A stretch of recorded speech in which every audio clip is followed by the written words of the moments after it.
안녕하세요. 그림일가족 여러분. 오늘 화요일 아침.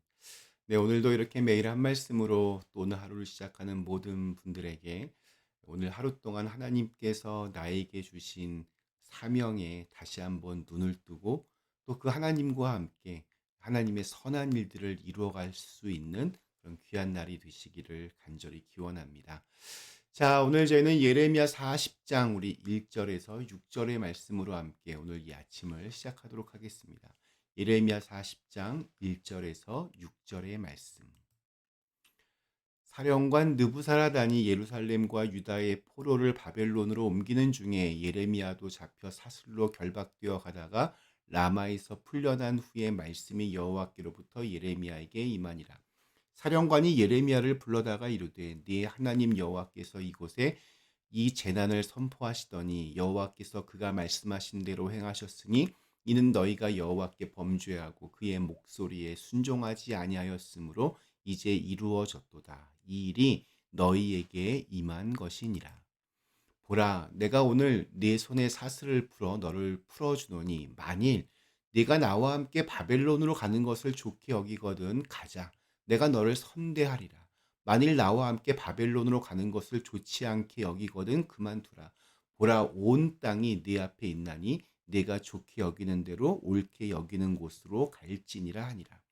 예레미야가 아직 돌이키기 전에 그가 다시 이르되 너는 바벨론의 왕이 유다 성읍들을 맞도록 세운 사반의 손자 아히감의 아들 그다리아에게로 돌아가서 그와 함께 백성 가운데 살거나 내가 옳게 여기는 곳으로 가거나 할지니라 하고 그 사령관이 그에게 양식과 선물을 주어 보내며 예레미야가 미스바로 가서 아히감의 아들 그다리아에게로 나아가서 그 땅에 남아있는 백성 가운데서 그와 함께 사니라.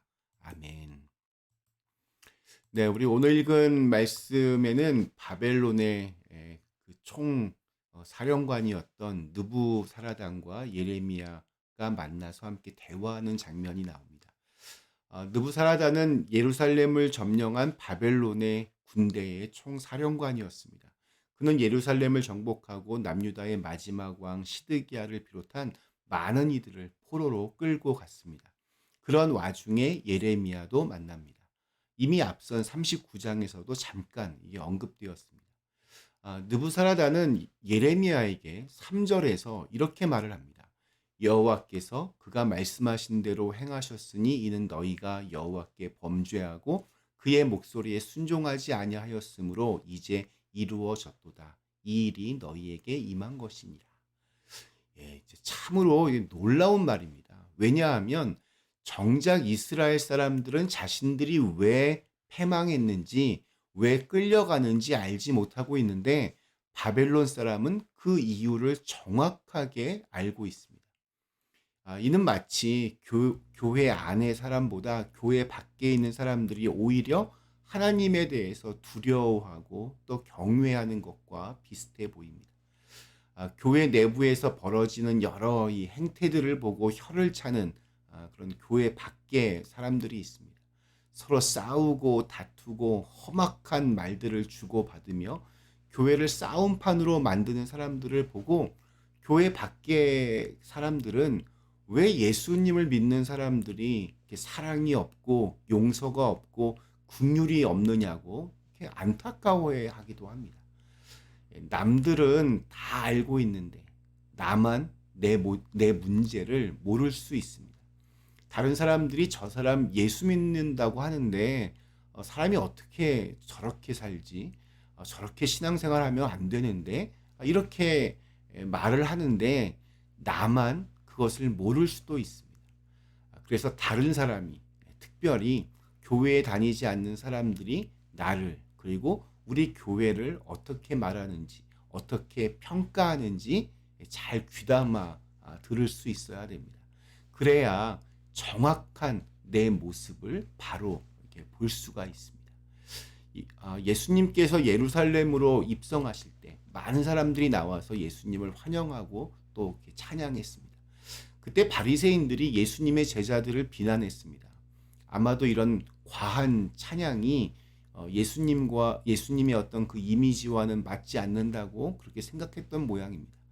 그때 예수님께서 이런 말씀을 하십니다. 이 사람들이 잠잠하면 돌들이 소리 지를 것이다. 하나님은 우리를 통해 일하십니다. 그러나 우리가 그 일을 하지 않는다면 믿지 않는 사람들을 통해서라도 그 일을 이루시기도 합니다. 심지어 아무도 그걸 하지 않는다면 돌들을 통해서도 이루실 것입니다. 근데 이 문제는 바로 우리입니다. 우리에게 맡겨진 사역은 우리가 할 때 가장 아름답고 또 가장 빛납니다. 하나님은 우리를 통해 주님의 뜻이 이루어지기를 원하십니다. 그것이 먼저입니다. 바벨론을 통해 하나님의 일을 이루신 것은 바벨론이 좋아서 예뻐서가 아니라 하나님의 백성들이 아무것도 그걸 하지 않았기 때문에 바벨론을 이용하신 거였습니다. 하나님이 나에게 맡기신 일은 내가 할 때 가장 아름답습니다. 내가 해야 할 기도는 내가 해야 합니다. 남에게 맡겨서는 안 됩니다. 나를 통해 이루실 일들은 나의 자발적인 헌신으로 이루어져야 합니다. 강제로 억지로 이렇게 이루어지는 것은 불행한 일입니다.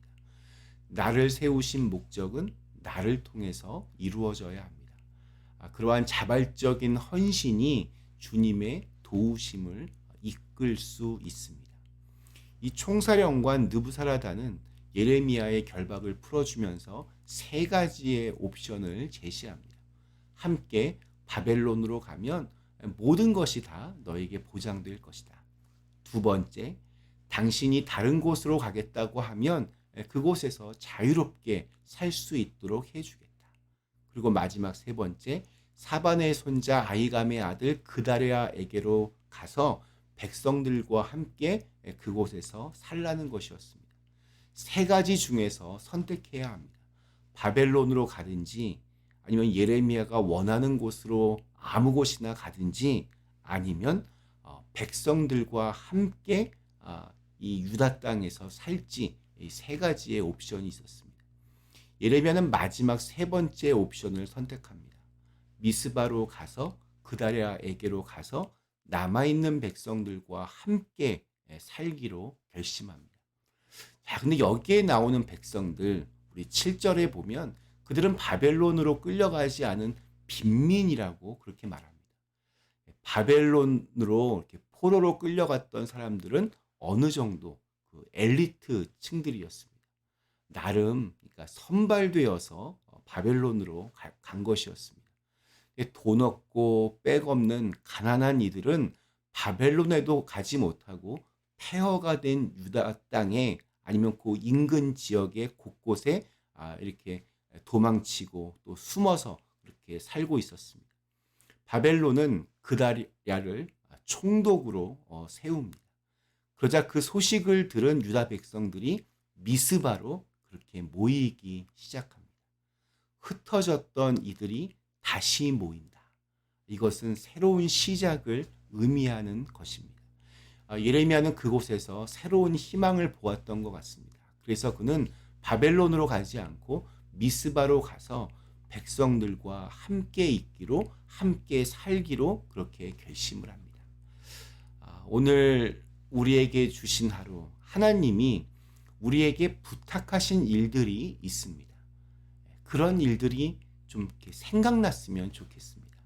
그래서 그 자리에서 내게 맡기신 이들과 함께 흩어졌던 우리의 마음과 생각들이 이렇게 모여지고 또 이렇게 선명히 드러날 수 있는 은혜가 있기를 간절히 기원합니다. 우리 잠시 함께 기도하겠습니다. 거룩하신 하나님, 오늘도 저에게 새로운 날 주심을 감사합니다. 우리에게 맡기신 일들, 우리가 감당할 수 있도록 언제나 힘과 지혜와 능력을 더하여 주시고 또 내게 맡겨진 사람들 주님의 마음으로 사랑하며 그들과 함께 하나님의 선하신 일들을 이뤄갈 수 있도록 인도하여 주시옵소서. 예수님의 이름으로 간절히 기도드리옵나이다. 아멘.